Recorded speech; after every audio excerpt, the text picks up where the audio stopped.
Assalamualaikum warahmatullahi wabarakatuh. Di Podspirasi tentu Suaidi menemani semuanya. Dan hari ini gak bisa lagi dikatakan selain kata terima kasih untuk bintang tamu kita hari ini. Karena biasanya kan kita mengundang bintang tamu dari Kabupaten Hulu Sungai Selatan aja nih. Tapi hari ini spesial dong guys, dari ibu kota Kalimantan Selatan, dari Banjarmasin. Dan tentunya beliau nanti akan memperkenalkan diri. Nah, sebelum itu saya juga mau memperkenalkan, jangan lupa kalian cek Instagram Kado Mantul. Ada banyak paket-paket atau kado-kado menarik di sana. Dan tentunya kalian jangan lupa di order.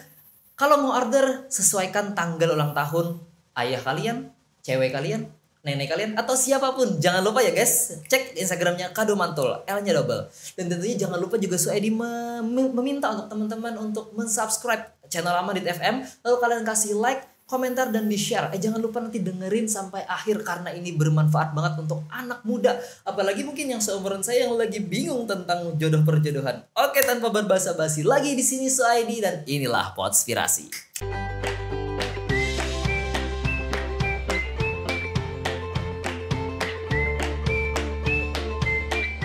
Assalamualaikum Pak. Waalaikumsalam. Anda manggilnya Bapak Ustadz aja ya biar lebih enak ya. Baik, alhamdulillah, masya Allah. Ustadz Ikhwan ya Anda manggilnya. Baik. Nah, guys, sebelumnya beliau ini datang dari Banjarmasin. Ini kan kita syutingnya studionya di Kandangan. Beliau berangkat dari jam Subuh tadi. subuh. Pada subuh. Katanya beliau semangat banget dari malam tadi. Betul ya? Betul sekali, betul sekali. Alhamdulillah. Senang sekali. Yaps. Oke. Masya Allah. Ya. Terima kasih Ustadz. Sebelumnya kita mau kenalan dulu. Baik. Mungkin teman-teman di luar sana masih belum tahu siapa sih sosoknya Ustadz Ikhwan ini. Mungkin yang kenal di Banjarmasin ya, oh beliau. Alhamdulillah hari ini saya nonton sampai akhir. Mungkin tapi kalau teman-teman yang baru kenal, mari kita kenalkan. Boleh Ustadz kameranya ke sana. Baik. Ya. Alhamdulillah, salam kenal sahabat-sahabat semua. Nama Ulun Muhammad Ikhwan, biasa dipanggil Ikhwan. Oke. Dan Ulun adalah sebagai psikolog pendidikannya. Dan kegiatan setiap pagi dan sampai malam, alhamdulillah banyak ketemu. Ketemu dengan siapa? Ketemu dengan siapa tuh? Oke. Banyak ketemu dengan laki-laki, banyak ketemu dengan yang akhwatnya juga, ya. Itulah kegiatannya. Dan alhamdulillah banyak menangani juga sahabat-sahabat yang mengalami masalah-masalah psikologi, ya. Masalah-masalah gangguan-gangguan psikologi pastinya, ya, gangguan kejiwaan, ya, tumbuh kembang, dan alhamdulillah Allah juga menitipkan ulun di pondok juga. Ada di pondok, nama pondoknya adalah Madinatul Quran di sana. Dan di sana itu alhamdulillah anak-anak itu dibina, dibimbing untuk menjadi hafiz dan hafizah. Masya Allah. Ya, di situ ya. Dan sela-sela waktu itu juga alhamdulillah ulun ada membuka yaitu kedai jodoh muslimah. Kedai jodoh muslimah. Oke. Nanti kita kulik tentang kedai jodoh muslimah. Kalau ngomongin soal jodoh-jodohan nanti pokoknya teman-teman harus pantengin sampai akhir. Benar Ustaz ya? Betul banget. Karena hari ini daging insyaallah ilmunya. Oke. Ustaz, sebelumnya kita mau nostalgia bentar nih. Kita pertama kali ketemu waktu itu seleksi ya. Saya masih jadi peserta, beliau adalah jurinya. Beliau juri antum kemarin juri psikologi. Ya. Lupa deh itu ya. Pokoknya kita di situ seleksi PPAN, Pertukaran Pemuda Antar Negara. Dan di situ awal pertama kita ketemuan dan ngomongin bisnis kita cocok banget kemarin tuh ya. Alhamdulillah ya. Saya masih jualan keripik waktu itu. Betul. Antum jualan telur kalau nggak salah kemarin itu telur. Ya. Sebab salah satu sunnahnya Nabi adalah dagang ya. Dagang itu salah satu kebiasaan Nabi Muhammad SAW. Dan kalau mau sukses, ya itu juga bisa melewati pintu dagang ya.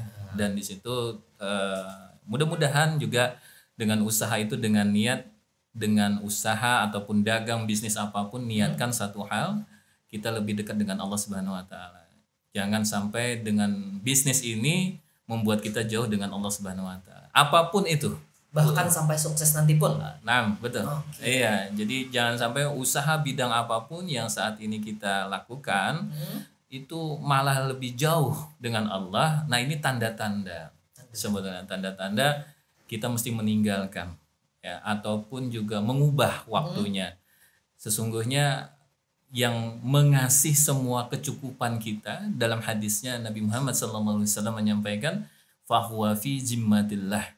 Zimmah di sini adalah Allah menyampaikan dan melewati Nabi Muhammad SAW apabila kita sholat subuh, ya, bagi laki-laki nih, makanya jangan takut kalau yang mau menikah, ya. Nah, itu ya. Takut, ya. Dan laki-laki yang biasa sholat, ini sholat 5 waktu, wabil khusus kita 1 waktu yaitu sholat subuh. Ya, dilakukan sholat jamaahan. Maka mulai subuh itu sampai nanti malam dia dijanjikan oleh Allah, dijamin oleh Allah Subhanahu Wa Taala kecukupannya dia. Ya. Jadi siapa-siapa yang mau menikah, waduh, tergerak. Siapa-siapa mau menikah, katanya nggak cukup, duitnya nggak ada, yang jamin Allah. Ya, Allah jamin, mudah sekali, tinggal datang ke masjid, lakukan sholat subuh jamaah di situ, maka Allah jamin. Zimmah di sini adalah jaminan. Siapa yang menjamin? Allah yang jamin. Langsung. Maka jangan langsung Allah yang menjamin, bukan manusia yang menjamin. Dan siapa yang tidak menginginkan jaminan Allah? Kita semua menginginkan jaminannya Allah itu tadi, ya. Jadi siapa yang nggak punya uang, datang ke masjid, minta kepada Allah, tunaikan salat subuh jamaahan tepat waktu. Nah, tepat waktu. Setelah itu dia selesai, langsung dia melaksanakan tambahan dengan salat duha. Nah, insya Allah lengkap semuanya. Tinggal memilih. Akhwat nanti akan datang. Wah, gitu. Allah kasih pilihan yang bagus. Namun apabila nanti dia tidak meyakini dengan hadis ini tadi, ya, yang Nabi sampaikan, ya, tentunya dia tidak akan mempunyai kelapangan, ya, tidak mempunyai kelapangan. Dan apabila dia hanya meminta kepada makhluk Allah, meminta kepada manusia, nggak bakal cukup, nggak bakal tenang juga. Duit nggak ada, kelapangan nggak ada, tambah double. Berarti Ustaz, secara logika sebenarnya menghitung logika manusia mungkin nggak akan cukup, ya. Nggak akan cukup. Kalau kita memang pengen menikah. Nah, sekarang saya langsung pengen nanya nih. Boleh. Kasus ini terjadi di saya pribadi. Masya Allah, ini kebetulan nih emas banget saya mau nanya nih. Alhamdulillah Anda sudah ada kenal dengan orang yang mungkin secara derajat ekonomi keluarga di atas keluarga kami. Masya Allah. Ini ukhtinya siapa namanya? Ukhtinya boleh disebut nih.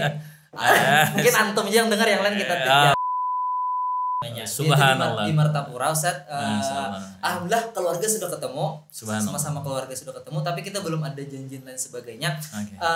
Tapi akan setelah ini. Saya benar-benar nggak ada lagi kalimat, waduh ini kayak buaya banget yang ngomongnya gitu, ya, maksudnya nggak ada lagi perempuan yang mungkin bisa kelop atau apa kalimatnya, gitu nggak bisa dikatakan dengan cocok atau yang penting benar-benar sudah pas. Kita ada juga berantemnya mungkin, nah tapi dia secara ekonomi di atasnya, Ustaz.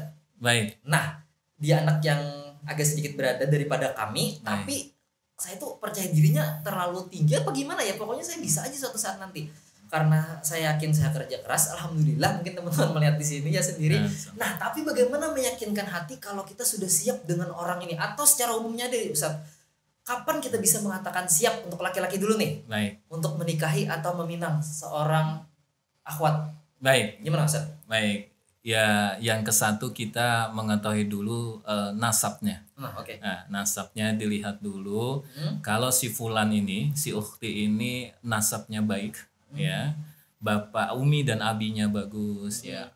Lalu yang kedua kita melihat dalam segi edukasi dan pendidikannya, ya. Nah, wanita ini pangkalnya, tempatnya nanti akan mendidik anak-anaknya kita, ya. Nanti anak-anaknya antum misalnya, gitu ya. Nah, jadi pilihlah pasangan, ya, akhwatnya kita itu, ya, wanita pilihan, ya, itu dengan, ya, tentu pendidikan sekolahnya, ya. Dan yang ketiga agamanya, ya, bagaimana dia mengakui agama Islam adalah pedoman hidupnya. Allah Subhanahu Wa Taala itu adalah Tuhannya. Nabi Muhammad SAW adalah nabinya. Sunnah dan hadis Nabi itu adalah pegangannya dia, ya, Al-Quran juga, ya, mushafnya Allah. Nah, ini menjadi satu kekuatan bagi dia untuk mendampingi suaminya nanti. Nah, jadi sampai dia ada ketaatan. Jadi dilihat, ya, bagaimana komunikasinya dengan umi dan abinya. Nah, itu dilihat dulu.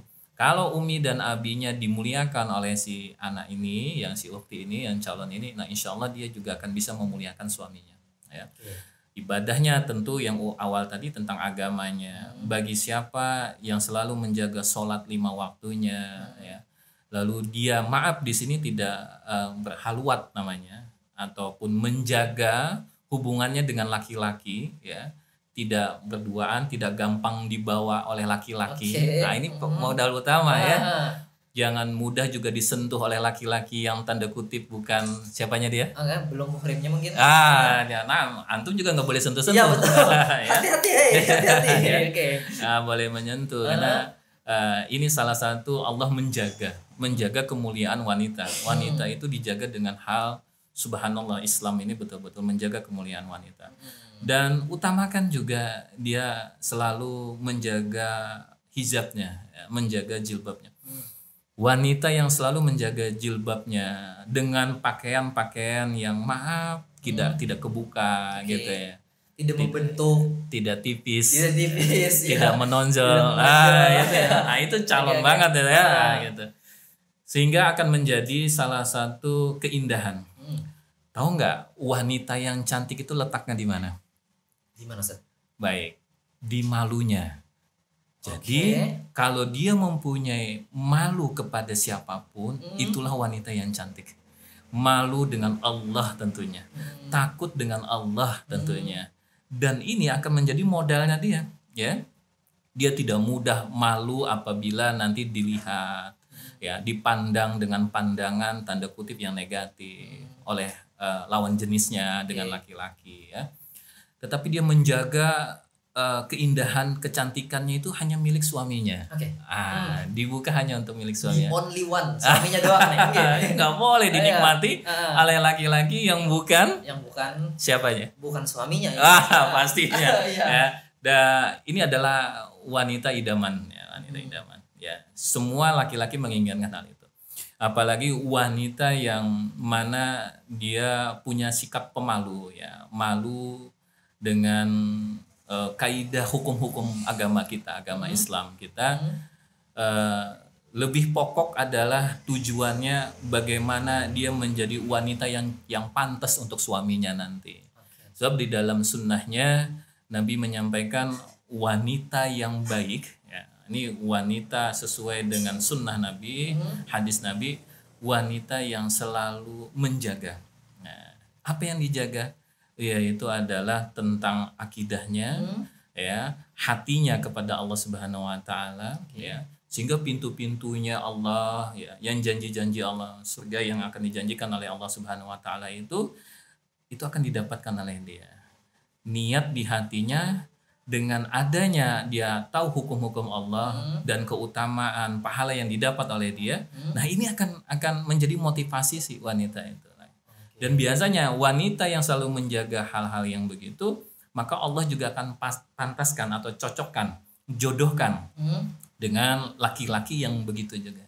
Insya Allah ya. Pantas nggak wanita yang soleh mendapatkan laki-laki yang soleh? Pastinya begitu, sesuai dengan doanya. Lalu bagaimana dengan laki-laki yang biasa-biasa saja menginginkan mendapatkan pasangan wanita yang soleh? Wallahu a'lam.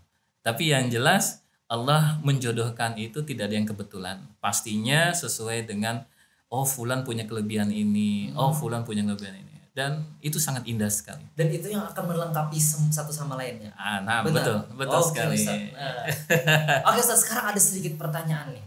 Tadi kan kita sudah tahu bahwasanya bagi wanita yang memang benar-benar bisa menjaga dan lain sebagainya, itu sudah alhamdulillah nih, sudah satu syarat yang benar bisa diterapkan untuk jadi wanita yang benar-benar yang diinginkan oleh laki-laki. Tapi apakah seandainya, Ustaz, kita nggak tahu ya kan, karena konten ini akan diupload di YouTube dan yang menonton kita tidak tahu siapa dan latar belakangnya bagaimana dengan laki-laki atau perempuan yang latar belakang dahulunya atau saat ini dia masih dalam keadaan belum dikatakan sesuai dengan agama yang baik dan benar.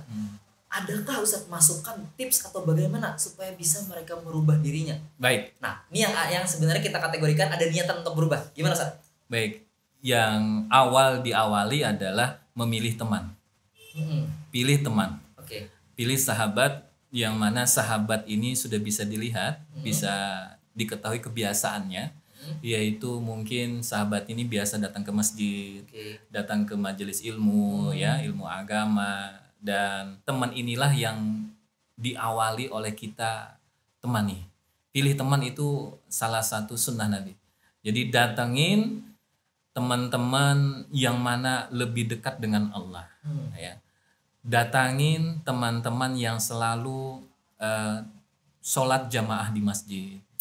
Punya sahabat begitu indah sekali. Oke. Bahkan apabila kita mengetahui sahabat kita ini biasa qiyamul lail, sholat tahajud misal kata, maka pegang sahabat yang begini. Sahabat begini adalah sahabat yang dunia wal akhirat. Nah, dunia bangun malam ya saja, bukan main bola tapi sholat nih. Itu kan nonton bola. Ya. Oke. Dan ada kekhasannya kalau kita menginginkan walaupun kita ini belum sampai ke sana gitu ya. Awali dulu yang kita membiasakan menjaga sholat 5 waktu ya. Awali dengan biasa kita sholat tepat waktu ya. Dan bahkan juga awali dengan kita membiasakan sedekah. Nah, kita sedekah kecil-kecilan juga nggak masalah ya.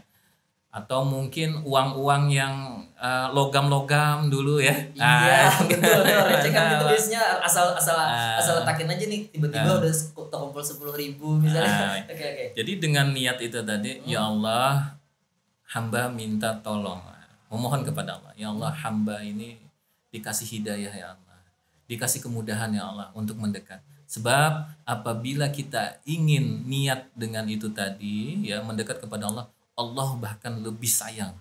Nah, katakan kita lagi jalan, Allah ini buka-buka mendatangi kita. Nah, yang berjalan kita, Allah malah membuka-buka. Nah, atau mendatangi kita secepat-cepatnya. Niatkan itu. Mungkin dengan kita sedekah itu tadi dimudahkan oleh Allah untuk mendapatkan hidayah kepada kita. Ya. Contoh yang paling kecilnya, yang mudahnya adalah kita semua mempunyai mushaf. Nah, ini contoh begini, alhamdulillah bagus sekali studio ini. Studio ini yang punya ya begini tentu tidak jadi pajangan tapi selalu dibaca ya. Oke. Jangan saya berdebu juga. Oke. Jadi dia itu membiasakan membawa, dibiasakan. Ada kita mushaf kecil gitu ya, disakuin gitu ya. Lalu ada waktu yang mungkin sedikit lowong buka ya. Nah, itu menjadi satu kebiasaan. Sebab yang akan menolong kita nanti adalah bacaan kita itu tadi. Yang akan menemani kita, yang membantu kita nanti pada saat kita meninggal dunia, yaumil mahsyar nanti adalah bacaan-bacaan Al-Qur'an kita. Okay. Mudah-mudahan kita menjadi penghafal. Amin. Jadi membiasakan membawa mushaf itu tadi, maka malaikat Allah akan mengaminkan segala doa kita, ya. Walaupun tidak dibaca bagaimana misal kata. Oke, seandainya enggak ada waktu nih baca. Enggak ada baca. Dan pastinya Allah akan mengasihi di hatinya walaupun sedikit, setitik saja. Tapi jangan lupa, jangan cuma handphone saja, begitu handphone ketinggalan, gelisah. Apalagi mati lampu, Ustaz. Mati lampu listrik. Mati lampu. Nah, HP lagi lowbat. Belanya minta ampun. Jadi kita ganti, misalnya kita ganti ini ponsel, nah ini adalah mushafnya atau Al-Qur'annya kita. Nah, kita ganti. Yang ini jangan sampai ketinggalan. Misalnya contoh begini, ini jangan sampai ketinggalan di saku kecil kita atau di dalam tasnya kita, itu dibawa.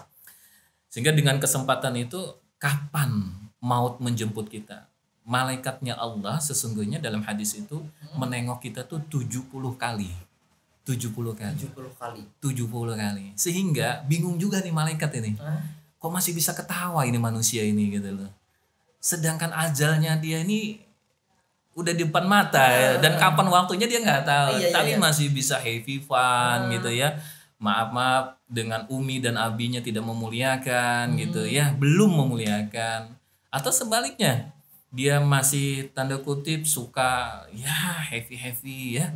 Nah, ini juga dia tidak tahu bahwasannya kapan waktunya, apakah di jalan pada saat itu dia kecelakaan, atau dia lagi ngomong dengan temannya, atau lagi duduk di kafe, atau di mana saja, kita tidak tahu kapan kita meninggal dunia. Atau bahkan mungkin saat dalam keadaan tak sadar alias mabuk mungkin.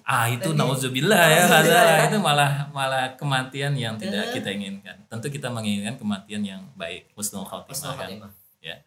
Dan itu pun juga menjadi doa-doa semua kita yang muslim, ya muslim dan muslimah juga menginginkan hal itu ya. Jadi membawa itu mudah, nggak, dan insya Allah akan menjadi nilai ibadah. Bawa kecil, bawa mushaf kayak gitu. Masalah ada yang ngomongin, kamu saat ini lebih soleh ya. Nah, soalim ya. Soalim ya. Sebetulnya kalau kita memahami ya sahabat kita yang ngomong begitu itu hanya sebatas ya maaf ujung lidahnya saja. Sudah ngomong begitu ya sudah, ya nggak usah diambil hati.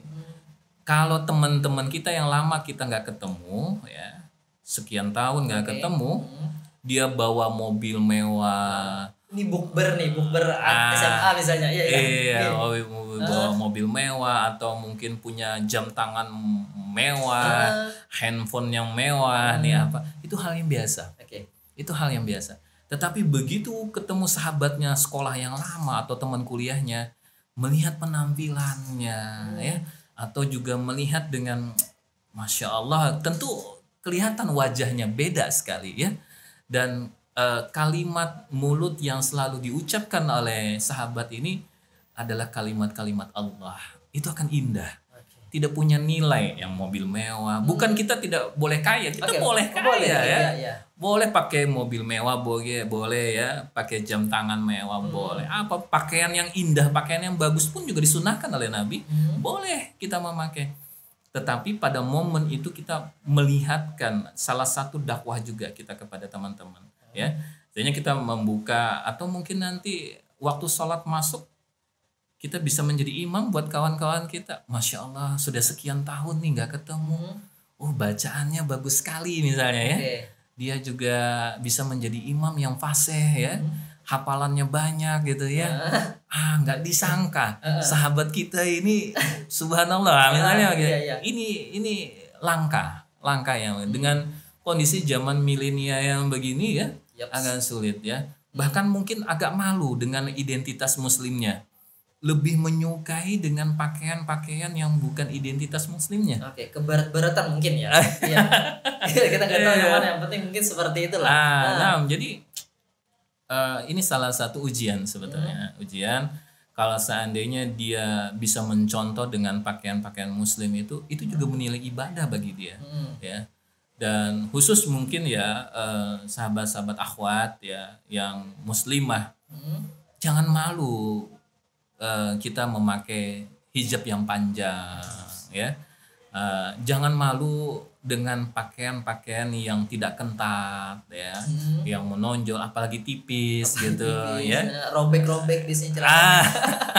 Nauzubillah. Jadi hal-hal yang begitu tampakkan bahwasannya dia adalah wanita muslimah.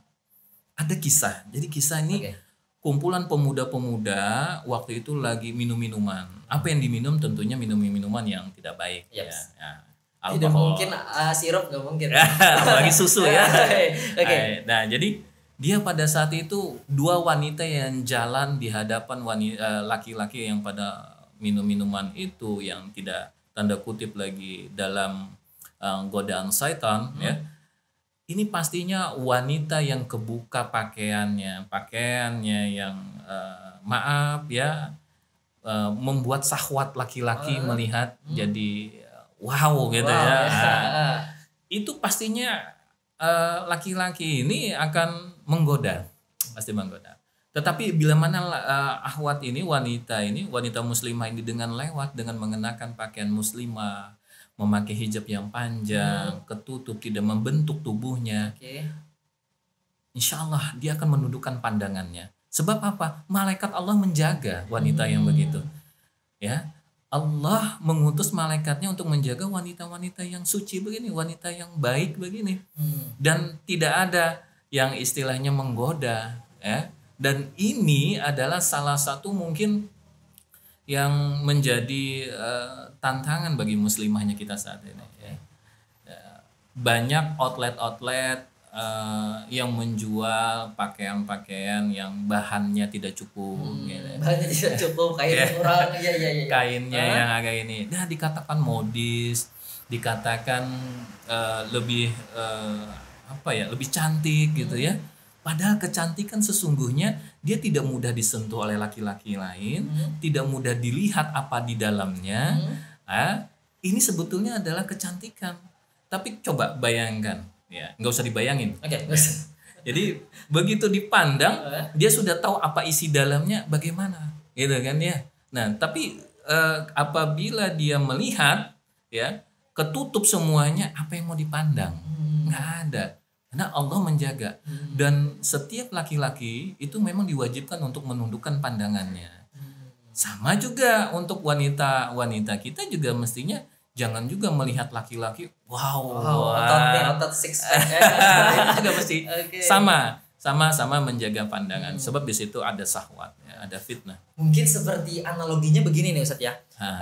Koreksi kalau Anda salah, mungkin seperti permen yang di dalam bungkus. Ketika permen itu kita letakkan di lantai, yang terbuka dan yang masih dalam bungkusan, yang terbuka mungkin akan cepat diurungin semut, didatangin semut, ketimbang dengan permen yang masih dalam bungkusan. Mungkin seperti itu ya Ustadz ya. Bahwasanya bungkusan itulah adalah aurat atau rasa malu atau bahkan itu yang menjadi lindungan Allah untuk bagi mereka yang mau menjaga dirinya Ustadz ya.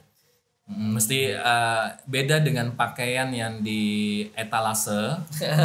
Pakaian yang di etalase itu kan apalagi dibungkus dengan plastik yang bagus gitu ya. Lalu ada tulisan jangan disentuh. Nah, ya disentuh gitu ya.